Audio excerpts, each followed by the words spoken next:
Glórias a Deus. Amados, eu vos saúdo com a paz do Senhor Jesus. Glórias a Deus. Quantos estão felizes com o Senhor, diga glória a Deus. Queridos, por gentileza, abra sua Bíblia no livro de Provérbios.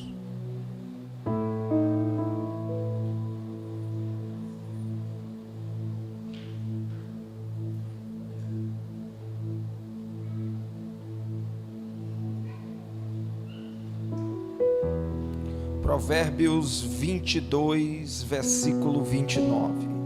Provérbios, capítulo de número 22, versículo 29. Podeis permanecer assentados. Atraindo a excelência. Atraindo a excelência. Se você já achou o texto, por favor, olhe para cá. Eu quero começar lhe fazendo uma pergunta. Eu quero começar lhe questionando. Essa noite lhe serão ministradas algumas pérolas. Essa noite será aqui entregue algumas pérolas. Alguns dos senhores não vão conseguir perceber que são pérolas e vão deixá-las cair ao chão e vão sair pobres e empobrecidos da mesma maneira com a qual estavam quando chegaram aqui. Já tem outros que vão perceber que estão recebendo pérolas e vão transformar numa joia e vai sair daqui riquíssimo, com mais valor ainda. A palavra do Senhor vai nos entregar algumas chaves. Uns vão acreditar que é qualquer peça e vão deixar passar. Outros, logo de cara, vão perceber que é chaves e vão virar em portas e oportunidades que jamais imaginaram. Olhe para mim, por gentileza. O que faz a diferença?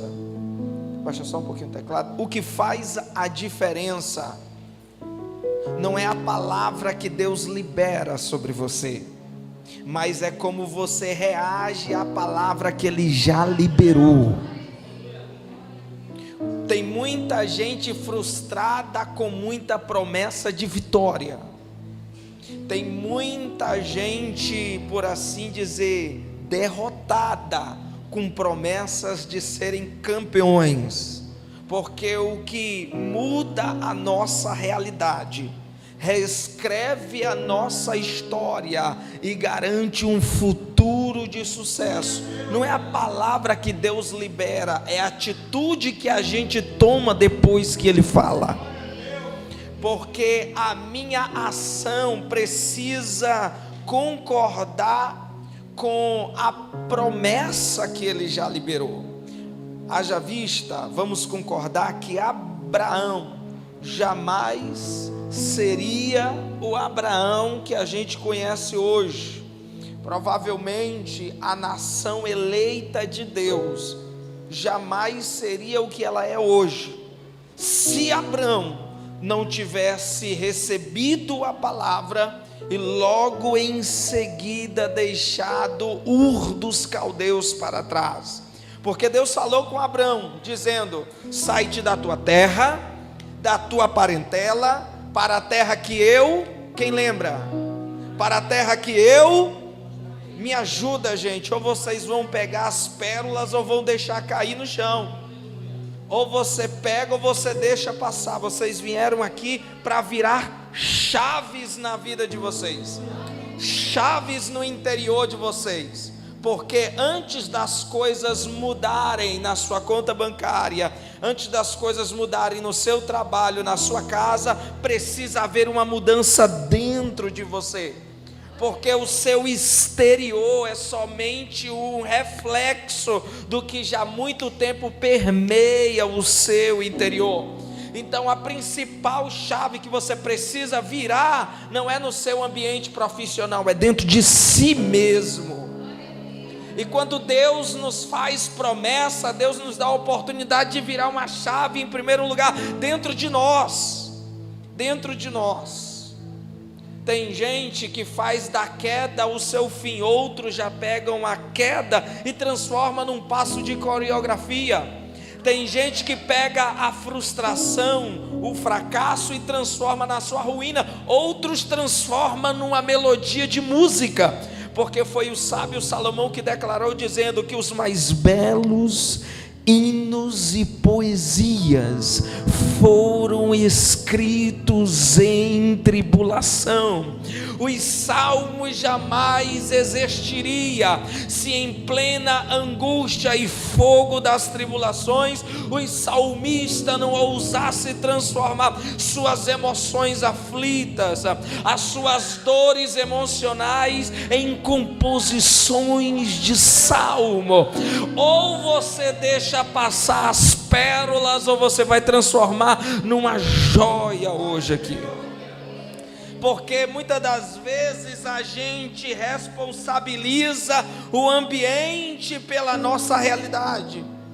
Eu sou assim porque a igreja não é tão boa, eu sou desta forma porque o esposo, a esposa não é tão legal assim. Você está terceirizando a tua vida. Você está responsabilizando segundos e terceiro por uma coisa que deveria ser a tua rotina diária.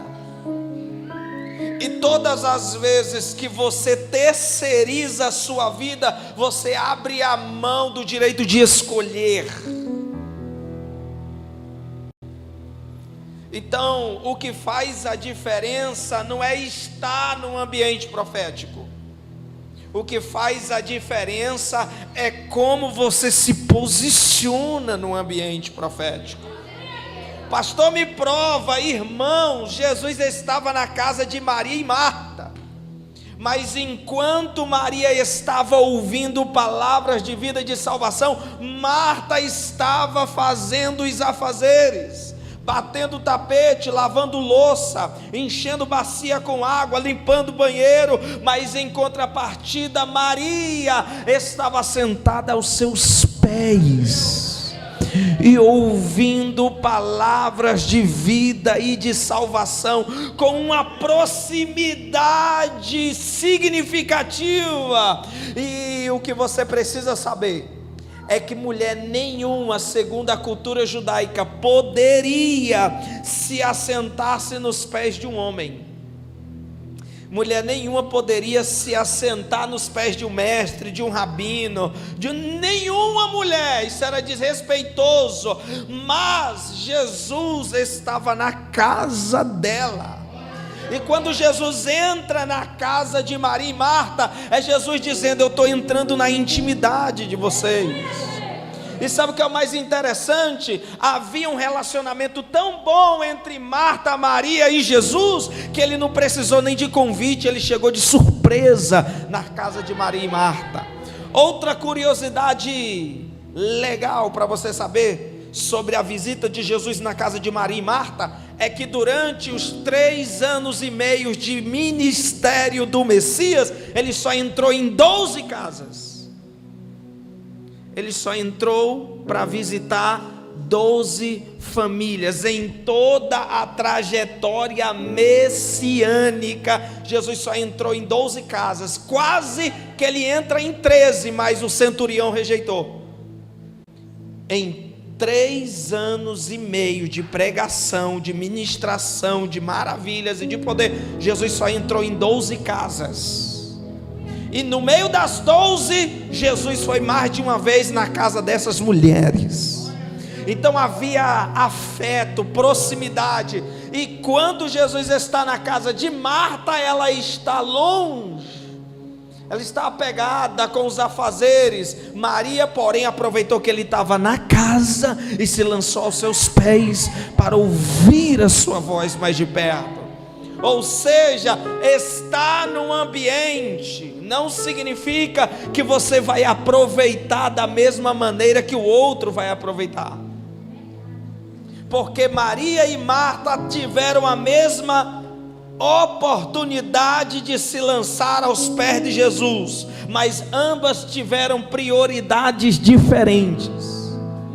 Enquanto uma decidiu sentar, ouvir e adorar, a outra decidiu fazer comida. Ou seja, não é questão de oportunidade, é de prioridade. Ou seja, Jesus estava na casa e uma decidiu lidar com a casa e a outra decidiu se aproximar mais da presença. Não é questão de ambiente, é de decisão dentro do ambiente. Porque Jesus, no Gólgota, ele foi crucificado, e de um lado foi posto um bandido, e do outro lado, outro bandido. A qualidade de ambos é a mesma, o cenário o mesmo, a oportunidade é a mesma, mas enquanto um olhou para o Salvador e falou: se tu és o Cristo, desce da cruz, salva a ti e a nós também. Mas o outro se encheu do Espírito Santo e percebeu que aquela era uma oportunidade de salvação, olhou para o Messias e declarou: ó Senhor, lembra-te de mim quando entrares no teu reino. A oportunidade era para os dois, mas só um agarrou. Jesus olhou para ele e declarou: ainda hoje estarás comigo no paraíso. A vida é repleta de oportunidades. A questão é que uns agarram e outros só murmuram, deixam passar. Repito, ou você vai deixar porque eu ainda não te lancei nenhuma pérola, só te mandei informação. Ou você vai deixar as pérolas caírem, rolarem dentro dessa igreja e até se perder quando você descer aqueles degraus. Outros vão transformar essas pérolas num colar. Ou vai ser somente mais algumas palavras persuasivas de efeito, ou você vai fazer dessas palavras uma chave para virar uma nova página e construir uma nova realidade. Então bora para a Bíblia, vamos para o texto. Provérbios 22, versículo 29. Provérbios 22, versículo 29. Nós vamos ficar só na introdução aqui hoje. Provérbios 22, versículo 29. Diz o texto, olhe na sua Bíblia e nem pisca. Viste um homem diligente na sua obra, perante os reis da terra ele será posto, e não permanecerá entre os de posição inferior. Vamos ler de novo? Vamos ler de novo? Já parastes para observar um homem diligente na sua obra? Perante os reis da terra ele será colocado, e não permanecerá entre os de posição inferior. Olha que lindo, olha que poético. Olhe para mim. É uma pergunta, é um questionamento. Salomão, ele está perguntando: vocês por um acaso já pararam para observar um homem diligente na sua obra? É uma pergunta. Porventura algum de vocês já se deu o trabalho de parar para observar um homem bom naquilo que faz? Vou traduzir melhor ainda. Salomão está perguntando, está questionando: porventura vocês já observaram em toda a vossa vida um homem profissional, habilidoso, diligente, excelente naquilo que faz? Aí ele afirma: sobre os reis da terra esse homem será posto, sobre os príncipes da terra esse homem será colocado e será posicionado. Observe que é uma pergunta coerente, é uma pergunta relevante. Que coisa maravilhosa, coisa linda é observar um homem que trabalha bem. Agora, coisa triste é perder tempo observando o preguiçoso.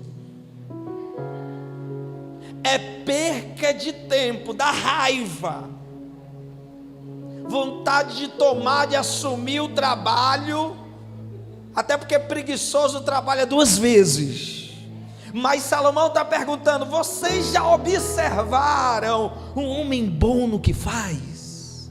Ele faz parecer fácil o que ele faz, ele faz parecer tão simples o que ele faz, porque ele é bom, ele é profissional, ele é excelente. Uma coisa eu vos afirmo sobre esse homem: sobre os reis, sobre os príncipes da terra, ele será posto. Eu vou traduzir para vocês o que Salomão está dizendo. A qualidade do trabalho da mão define a posição. A qualidade do trabalho das mãos determina aonde é a tua real posição, porque ele declara: vistes um homem diligente naquilo que faz, sobre os reis da terra, sobre a corte real, sobre lugares altos e importantes, ele será posto. Salomão está dizendo: a excelência promove, a excelência nos promove, a excelência nos proporciona mudança de realidade. O que ele está dizendo? Sobre os reis da terra, ele será posto.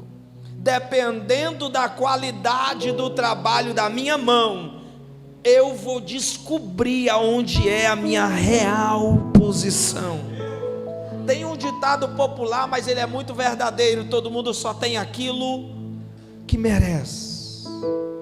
Em outras palavras, Salomão está dizendo: todo mundo só está na posição cujo trabalho da mão determina.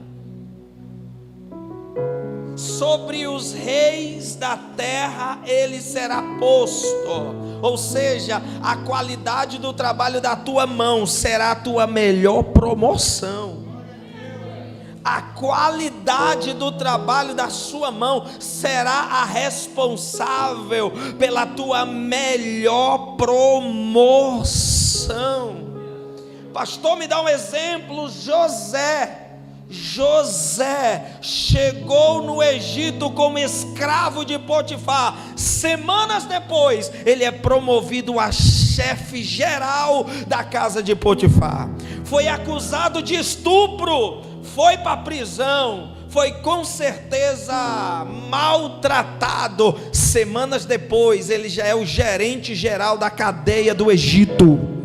Gerente geral da cadeia do Egito. Ele interpreta o sonho de Faraó, e além de interpretar, de revelar o problema, ainda traz uma solução de graça para Faraó, dizendo: levante um homem sábio na terra do Egito, junte a 5ª parte de todos os cereais durante os 7 anos de fartura, assim quando chegar os 7 anos de crise, só o Egito terá comida e a balança comercial vai explodir, e todas as nações e povoado irão comercializar somente no Egito, e quanto maior for a procura, maior será o preço pelo trigo. Esse homem foi colocado num posto de governador do Egito, chegou como escravo e terminou como governador, porque a excelência nos promove. Ou por que não falar acerca de Neemias, que chegou como escravo na Babilônia, aí chegou Ciro, libertou os israelitas, mas Neemias escolheu ficar.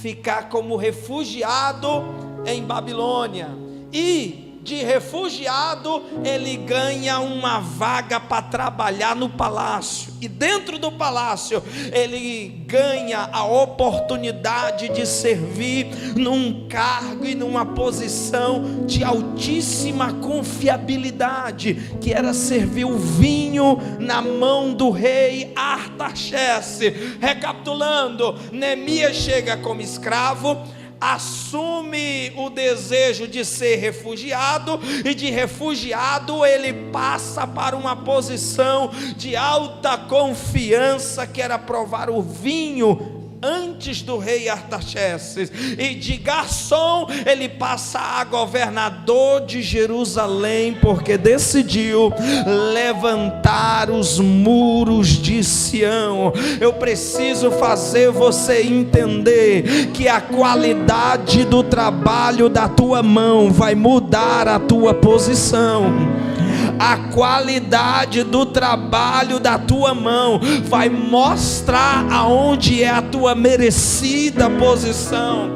Ou por que não falar de Daniel, que chegou contra sua vontade em Babilônia, assentou no seu coração um propósito de não se contaminar com as iguarias e dos manjares da mesa do rei. Uma semana depois, ele está mais forte, mais bonito e mais belo do que os demais jovens que se alimentaram da gordura de Babilônia. 3 anos depois, ele vai servir na corte. Ele interpreta o sonho de Nabucodonosor. Ele é elevado a governador da Babilônia. Nabucodonosor morre, seu filho Belsazar assume. Ele continua no posto de governador. Vem Ciro, o elege a presidente sobre todos os governadores da Babilônia, e ele se mantém na política. Passam-se 4 imperadores, mas Daniel é mantido no posto de governador e elevado até presidente da Babilônia. Ele chegou como um jovem escravo, por assim dizer, e chegou ao posto de presidente maior em Babilônia. Eu não sei se você está percebendo a pérola que está sendo lançada na sua direção, mas o trabalho da mão, ela determina aonde será daqui a 1 ano, 2 anos, 5 anos, 10 anos a tua nova posição, porque quem desvaloriza o trabalho da mão perde a oportunidade de promoção. Porque havia um homem que precisava se ausentar para fora da sua terra, e ele chamou os seus servos, e a um deu 5 talentos, a outro 2, e a outro, quem sabe, a um deu 5 talentos, a outro 2, e a outro, cada um segundo a sua capacidade. Os 3 servos até então eram empregados, mas agora, como o patrão vai se ausentar, eles agora vão ser promovidos ao posto de encarregados. Eles não são mais empregados, eles agora são encarregados administradores. Ele chamou 3 da sua máxima confiança, porque o texto diz em Mateus capítulo 25, versículo 14, que o Senhor lhe confiou-lhe os seus bens. E segundo a história bíblica, um servo na época de Jesus, do Império Greco-Romano, um servo, para ganhar o primeiro talento do seu senhor, teria que ter trabalhado no mínimo 20 anos de serviço. Então, quando o Senhor chamou para entregar 5, 2 e 1 talento na mão de cada um, no mínimo cada um dos 3 já trabalhava mais de 20 anos para esse homem. Então nós precisamos entender aquilo que Salomão está afirmando em Provérbios 22, versículo 29. Viste o homem diligente na sua obra, sobre reis ele será posto, e não permanecerá os de posição inferior. Olha o que ele está dizendo: esse homem que é bom no que faz, ele não permanecerá entre os de posição inferior. Sabe o que ele está dizendo? Pessoas excelentes nem sempre nascem em berço de ouro. Porque ele está falando, não permanecerá entre os de baixa sorte. Ou seja, eu não sou excelente por causa do meio em que eu estou. Eu não sou excelente por causa daquilo que está ao meu derredor. Eu sou excelente por causa daquilo que permeia o meu interior. Que é o que a Bíblia vai falar sobre Daniel. No seu livro, Daniel, capítulo de número 6, versículo de número 2, o rei Ciro vai dizer: como Daniel não há ninguém em Babilônia, homem de espírito excelente, e como presidente de todos os governadores, ele será posto. Então observe que Salomão está nos lançando aqui uma informação: não permanecerá sobre os de baixa sorte. Ou seja, excelência não tem a ver com berço de ouro, excelência não tem a ver com condição, excelência não tem a ver com o exterior, mas excelência tem a ver com o interior. Porque quando deram a ideia para Saul dizendo: meu rei, o Senhor está oprimido, o Senhor precisa de um bom levita, o Senhor precisa de um bom músico, de um bom tocador, mas que toque bem e cheio do Espírito Santo, a ponto que no dedilhar da sua harpa o Senhor seja liberto instantaneamente. Enquanto um conselheiro aconselha Saul, Saul baixa o decreto: então busque em toda a terra de Israel um homem que toque bem, um homem que seja excelente e diligente, com harpa na mão. Alguém ouve o decreto e diz: ó rei, eu tenho um rapaz para te indicar. Eu tenho um rapaz para te indicar. Sim, quem é? Aonde que você viu ele tocando? Foi lá no meio do pasto das ovelhas. Eu vi ele tocando para bicho, mas ele toca bem. Eu vi ele tocando para uma plateia que não reagia, mas ele entende de nota. Eu vi ele tocando para bicho que só fazia bocejar na frente dele, comer capim, mas ele toca divinamente bem. E detalhe, ele não fala qualquer bobagem, ele é siso em palavras. E o Espírito do Senhor, eu senti quando eu ouvi ele tocar, eu senti que o Espírito do Senhor era com ele. Saul baixa uma palavra, manda-o chamar do pasto das ovelhas aonde ele trabalha, porque a partir de hoje ele está sendo promovido ao principal músico da Casa Branca de Israel.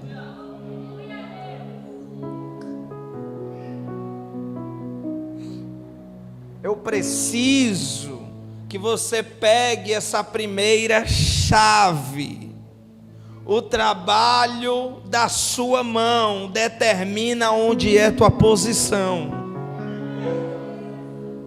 Porque o que você faz, como você faz, declara quem tu és.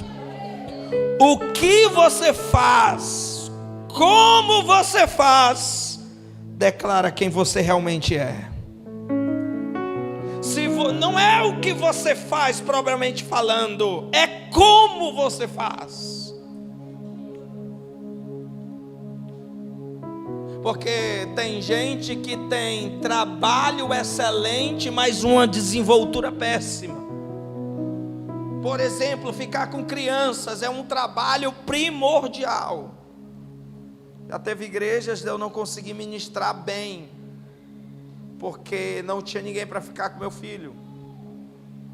E por não ter um bom departamento de criança, que nem aqui na geração de número 2, tinha que falar 20 minutos e entregar. E eu não culpo o meu filho, porque ele não entende o nosso culto. E enquanto nós pais estão ganhando o céu, os nossos filhos não entendem nada. E aí, na irresponsabilidade, a gente chega em casa e espanca a criança porque fez bagunça. Ela vai crescer com medo de vir à igreja, porque falam a língua que eles não entendem, e por eles se expressar de uma maneira infantil que eles são, ainda chegam em casa e apanham. E aí a criança vai crescendo sem vontade de vir à igreja, mas é porque a nossa igreja não se prepara para ter nossas crianças. E gente, eu vou ensinar mais severo só um pouquinho, mas é só um pouquinho. Porque pessoas excelentes não esperam oportunidade. Sabe por que alguns departamentos, inclusive de crianças, às vezes homens na nossa igreja, não funcionam? Porque muitas das vezes alguém de potencial está esperando alguém convidar. Assume, faz, pega, dá um jeito. Só que pessoas excelentes não precisam de oportunidade, só precisam perceber a necessidade. Porque o excelente, quando vê a necessidade já é um chamado para ele se posicionar. Foi o que aconteceu com Davi, minha gente. Quem chamou Davi para lutar contra Golias? Quem? Era obrigação dele, era papel dele, só que ele viu a necessidade de remover a afronta de sobre os exércitos do Deus vivo, e quando ele percebeu a necessidade, ele não precisou de oportunidade. Ele vai lá em Saul e fala: meu senhor, não entristeça o coração de mais ninguém por causa deste incircunciso. O teu servo vai lutar contra este homem e vai remover a afronta de sobre Israel. Porque quem percebe a necessidade não precisa de oportunidade. O problema é que a gente perdeu a sensibilidade para notar a necessidade e fica caçando oportunidade. É por isso que Pedro, na sua carta, capítulo de número 2, ele vai declarar: procura-te apresentar-te a Deus como obreiro aprovado, que não tem do que se envergonhar. Mas sabe qual é a realidade de hoje? É o pastor que sai procurando.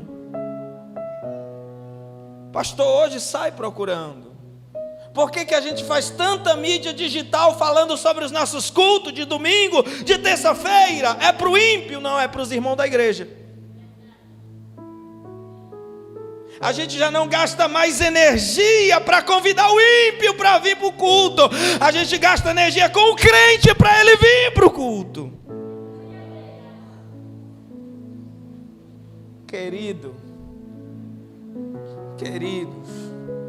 você aceita ir numa grande festa e comer só um docinho e ir embora? Me diga, você aceita ir numa festa onde todo mundo está jantando, se fartando, comendo bem? Você aceita ir numa festa dessa e comer só uma coxinhazinha pequena e ir embora? Você aceita isso? Então por que quando você vem na igreja que tem uma mesa posta, um banquete à vontade, você vem aqui só comer uma coxinha espiritual e ainda volta vazio para casa? Porque tem gente voltando com fome quando tem um maná, uma mesa posta aqui no altar.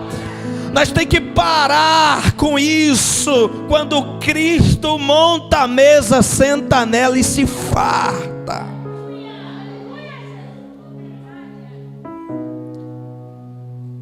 Então observe que Salomão está falando. Gente, eu não entrei nem ainda na palestra mesmo, estou na introdução e longe de acabar a introdução.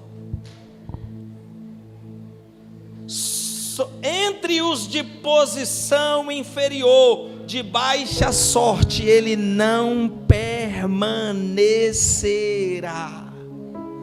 Sabe o que ele está dizendo? Para ser excelente não depende nem de condição, depende de decisão. Eu vou repetir, porque você precisa pegar essa pérola aí. Você precisa pegar essa pérola.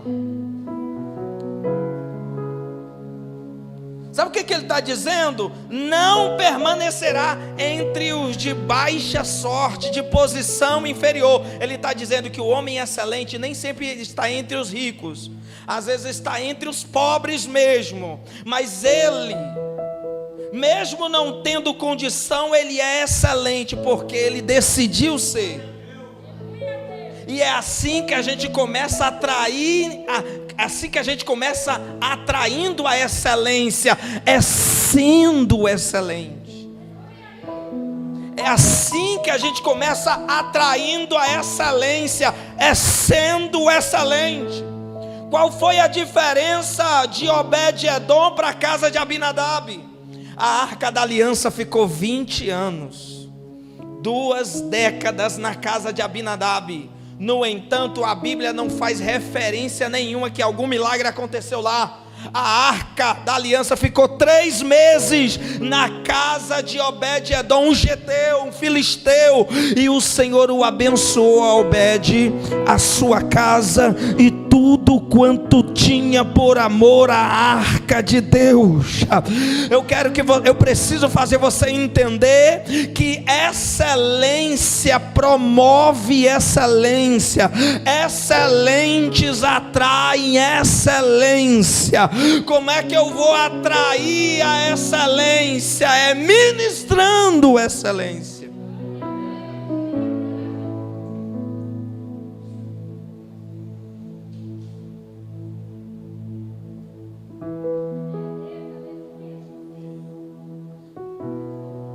Vocês vão concordar comigo que tem gente que tem uma casa boa no porcelanato, tem portas bem trabalhadas, janelas no blindex, porém as coisas são reviradas no quarto, na pia uma pá de louça suja para lavar. Mas aí a gente vai lá no sertão da Paraíba, do meu Ceará, e aí a gente entra na casa de tapera, de barro, de chão batido, e pede uma água. Porque eu já vivi essa experiência de entrar na casa muito humilde de irmãos de um interior chamado Malhadinha, muito seco, de entrar na casa daqueles irmãos, de pedir uma água, e o copo era de frande, de alumínio, tão limpo que chega brilhava, limpo que chega brilhava. A geladeira toda enfeitada com crochê que a irmã fazia à mão, a mesa bem posicionada, o chão era batido, não era piso, mas era bem varrido, era bem limpo, as roupinhas cheirosas, sabãozinho em barra que lavava a mão lá na beira do rio, mas cheirosa. Mas eu preciso fazer você entender que a excelência não é algo que acontece, a excelência é algo que você decide brotar em você. E a excelência não é algo que você nasce com isso muitas das vezes. Tem gente que é excelente porque é nato, já é da pessoa ser excelente. Tem outros que treinam ser excelentes, acima da média. E pessoas excelentes, acima da média, elas se destacam. Pessoas acima da média se destacam. Como Neemias, que o único momento que ele não estava bem, que ele não estava feliz, o rei notou que ele estava triste. Tu não estás doente, isso é senão tristeza de alma e de coração. Olha, Neemias era um empregado do imperador Xerxes, excelentes, tão excelente no que fazia, que no dia que ele não estava bem, todo mundo notou, até o rei notou que ele não estava bem, porque pessoas excelentes são facilmente notadas. Pessoas excelentes são facilmente notadas, como a nossa irmã leu. Entrou uma viúva pobre na hora da oferta, e no meio dos ricos ela veio, no meio de gente abastada com poder aquisitivo, ela apareceu na fila do ofertório para depositar a sua semente no gasofilácio. E de repente, o Cristo, que estava observando a qualidade, não a quantidade, olhou, levantou a voz depois do ofertório e declarou: eu vos declaro que essa pobre viúva ofertou mais do que todos os senhores aqui na sinagoga, não pela quantidade, mas pela qualidade. Jesus para o culto, o ofertório, para destacá-la no meio de uma multidão de gente rica, porque pessoas excelentes se destacam. E detalhe, pessoas excelentes chamam até a atenção de Cristo. E aí Salomão está falando isso. Eu não vou nem mais para frente não, vou guardar o resto para depois. Sobre os de baixa sorte não permanecerá. Ele está dizendo, a qualidade do trabalho da mão muda realidades, muda posição, reescreve história e determina novos horizontes. Deixa eu te fazer uma pergunta: o que é que você faz muito bem? Fala aí para mim, o que é que você faz bem? Que você olha no espelho e diz: não, eu sou bom nisso aqui. O que que é? Tem alguma coisa que você olha no espelho e, rapaz, eu sou bom nisso aqui, fazendo, eu sou bom. Ah não, pastor, nós temos que ser humildes, porque sem o Senhor nada podemos fazer. Claro, sem o Senhor nada podemos fazer. Só que Paulo falou o seguinte: tenha fé em Deus e tenha em si mesmo também. Porque esse é o problema do crente, ainda mais os preguiçosos. Responsabilizam a Deus coisas que o próprio Deus já nos entregou como domínio. Deus confia tanto no potencial do homem, que ele criou o mundo e tudo que nele há, e deixou para Adão dar o nome, deixou para Adão se posicionar, fazer separação entre os bichos, deixou Adão administrar tudo, porque diante de Deus nós não somos nada.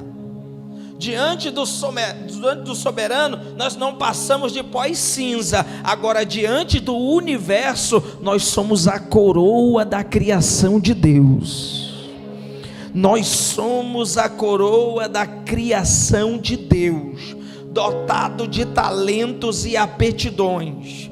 E muita gente fracassa não é por falta de capacidade, é por falta de vontade de cumprir com a sua capacidade, por falta de interesse de descobrir até onde vai o seu limite. Esse foi o desafio que Deus propôs a Abraão: sai-te da tua terra, da tua parentela, para a terra que eu te mostrarei.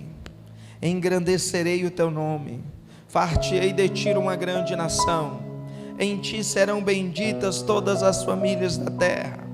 Abençoarei os que te abençoarem, amaldiçoarei os que te amaldiçoarem. Deus está prometendo para Abraão coisas materiais. Deus está prometendo para Abraão promessas que iriam além do lugar onde ele nasceu e cresceu. Mas Deus está chamando ele para um desafio: sai. Porque antes de viver o que Deus prometeu, a gente vai ter que cumprir aquilo que Ele mandou. Sair. E sair é romper, é deixar para trás. Porque pessoas excelentes não têm dificuldades em mudar de níveis, mudar de etapas. É isso que ele está dizendo aqui. Não permanecerá entre os de posição inferior. Sabe o que ele está dizendo? A tua excelência te promove. E quando a tua excelência te promove, tem gente que simplesmente, automaticamente, elas vão ficando para trás. Porque a tua promoção faz seleção em quem vai ficar para trás e quem vai passar contigo para o próximo nível. Você precisa aprender isso aqui, porque tem gente que é teu amigo de infância, mas não é amigo da fase que Deus está querendo te levar. Eu tive 2 pastores, muito amigo meu, a gente conversando, eu falei da proposta: olha, o pastor está querendo me enviar para assumir uma comunidade lá no interior, Assembleia de Deus e Adão. E eles falaram: rapaz, não faz isso, cara, esses pastores e tal, não dão aquele suporte, esquece a gente lá. Deus falou o contrário: vai, porque eu sou contigo. Eu vou provar que tu tem uma chamada. E é num território seco, eu vou provar que eu sou na tua vida. Naquela tarde, aqueles irmãos foram amigos da minha vida, mas foram inimigos do meu propósito. E quem é amigo só da tua vida pode te segurar numa fase que Deus já está querendo te transferir há muito tempo. E pessoas excelentes não têm dificuldade em largar alguns relacionamentos para partir para o seu destino profético, para a terra prometida. Abraão teve essa dificuldade, porque ele saiu de Ur dos Caldeus, mas levou na mala a Ló. Só que lá na frente deu ruim, deu problema. Ele brigou com um sobrinho que nunca antes tinha brigado. Porque toda vez que você quiser arrastar para uma nova fase uma pessoa que não está acostumado com ela e nem entende aquilo que Deus tem contigo, você vai se desentender com essas pessoas. E tem gente que para a gente manter a amizade, a gente vai ter que deixar no nível anterior, para a gente passar para a próxima etapa da nossa promessa. Quem está entendendo, diga glória a Deus. Porque tem gente que foi muito amigo da nossa vida, mas está sendo um atrapalho no nosso propósito.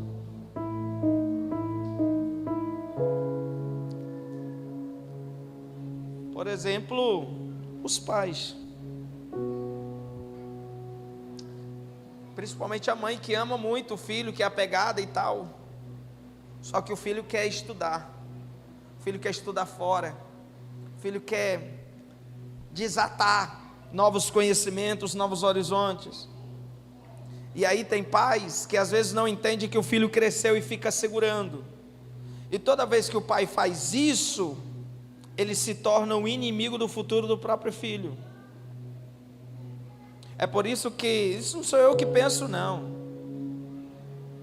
isso eu li na Bíblia, porque Deus falou o seguinte, ó, você vai lembrar: deixará o homem seu pai e a sua, e apegar-se-á à sua mulher. O pai e a mãe são pessoas necessárias na nossa vida, sim ou não? Pai e mãe são pessoas importantes na nossa vida, sim ou não? Só que a gente vai ter que deixar para passar para a vida de casado.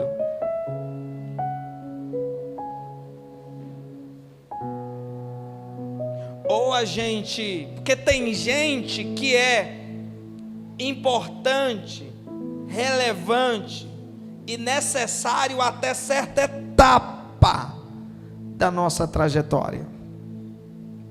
Depois, inconscientemente, eles vão nos atrapalhar. Vão nos atrapalhar. E aí nós precisamos entender quem é nosso amigo, e quem é parceiro daquilo que Deus tem conosco, e quem entende o novo nível. Porque toda vez quando a excelência começa a nos promover, tá ficando besta, hein? Ficando besta. Te conhecia assim não, hein? Você não era assim não, hein? Claro. Não é que a gente deixa esses relacionamentos, é que eles não acompanham as nossas promoções.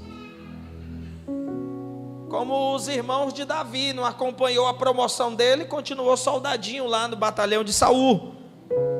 Só que Davi passou para o próximo nível, para a próxima etapa, e montou o seu próprio esquadrão. E no final ainda se tornou rei de Israel. Muitas das vezes você ainda não está entendendo a fase que você está, e está querendo arrastar pessoas que faz parte ainda do nível 1, quando Deus já está querendo te levar para o nível 5, 6, 7, 8. Gente, para a gente ir embora, que vocês estão cansados, a excelência garante a sobrevivência. A excelência garante a sobrevivência. Como assim, pastor?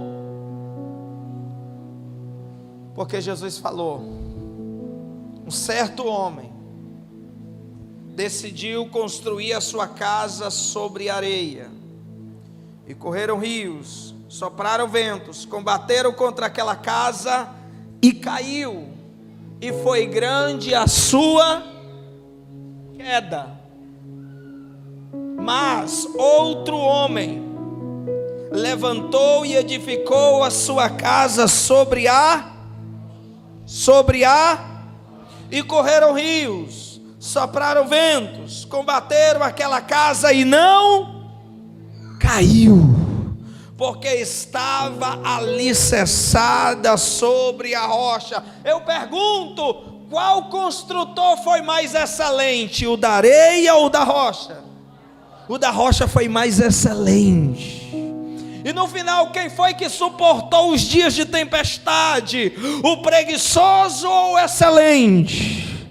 Porque a excelência garante que você vai se manter de pé. A excelência garante que você vai se sustentar nos dias maus, porque não tem como determinar os dias de tempestade, mas tem como determinar a qualidade do nosso alicerce. Pega essa pérola. Você não tem como definir as tempestades, mas tem como determinar a qualidade da sua construção.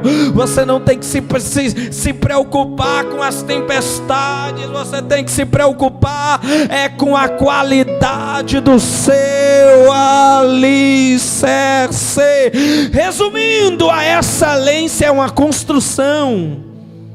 A excelência é uma construção. Um decidiu construir na areia e o outro decidiu construir na rocha. Não se trata de condição, se trata de decisão. Decisão. O que construiu na rocha foi bom, foi excelente. Deixa eu te fazer uma pergunta. Em termos de valores, qual casa custaria mais dinheiro? A casa edificada na areia ou a casa edificada com alicerce, com pedra, com rocha? Em termos de dinheiro, qual que custa mais? A da rocha custa mais dinheiro. Por que custa mais dinheiro? Porque houve mais investimento de material. Não é isso não? Não é não? E toda vez que você investe mais material na sua construção, mais valor ela tem no futuro. E a maior construção que você deve investir, sentar um tijolo e embuçar uma parede nova todo dia, é essa aí que está sentada do seu lado. Já pensou se o mesmo investimento que você faz na sua moto, na sua casa, você fizesse em você, você não andava tão triste, tão depressivo, pensando em desviar?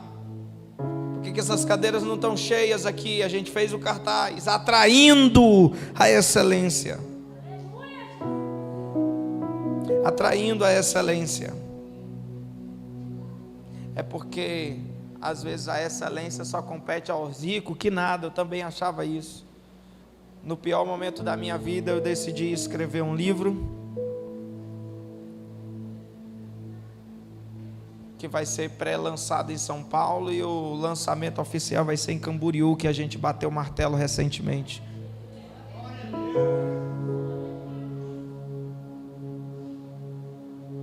Às vezes, durante a trajetória da nossa vida, Deus está nos entregando chaves, só que as chaves que Deus nos entrega não tem cara de chave, tem cara de problema, tem cara de situação difícil, tem cara de desafio, só que na verdade Deus está entregando uma chave. E eu não sabia que no meio daquela frustração toda que eu comecei a escrever o livro, era Deus dizendo: eu estou te entregando uma chave, que com ela tu vai acessar portas. Só que um outro grande problema é que tem gente com bolo de chave na cintura, morrendo pelo lado de fora, sem saber abrir portas. Mas isso é assunto para outras palestras. Se coloque de pé em nome de Jesus.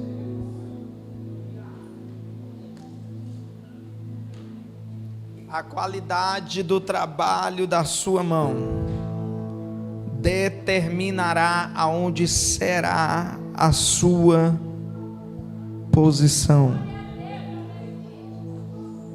Quer melhorar a sua posição? Comece pelo trabalho das suas mãos. Quer melhorar a sua realidade? Comece melhorando a qualidade do trabalho da sua mão. Excelência. Até para a gente adorar, a gente precisa ser excelente. Sabia disso? Porque esse cara, Salomão, que está falando de excelência, com 16 anos de idade, ele assumiu o trono de Israel. E a primeira coisa que ele fez, em Gibeon, ele mandou levantar 1000 altares, para oferecer a Deus em holocausto 1000 sacrifícios de louvores e de adoração. Quando Salomão ofertou para Deus com 16 aninhos de idade, no Monte Gibeon, ofereceu 1000 holocaustos ao Senhor em adoração. Quando ele volta para casa, quando é de noite, Deus entra dentro do seu quarto, olha para Salomão e declara dizendo: eu vi o que tu entregastes a mim hoje. Agora pede-me a mim o que quiseres e eu te concederei. Salomão foi excelente para adorar, agora Deus está sendo excelente com ele para abençoar. Só que Salomão era um cara tão excelente que ele não foi excelente só para adorar, ele foi excelente até para pedir. Senhor, eu não quero mais riqueza, eu não quero ouro nem prata, eu não quero a morte dos meus inimigos, dai-me sabedoria. Olha só, irmão, essa é uma temática importantíssima para mudar a tua vida. Ele foi excelente até na hora de saber pedir: Senhor, dai-me sabedoria, porque a missão que o Senhor me deu é grande, o teu povo é gigantesco, e quem sou eu me dar sabedoria? Ele surpreendeu até Deus com o pedido dele. Deus olhou para ele e declarou dizendo: porque tu não me pediste ouro, nem prata, nem a morte dos teus adversários, eu te conferirei sabedoria que não dei a mais ninguém, e na sequência o ouro e a prata que tu não me pediste.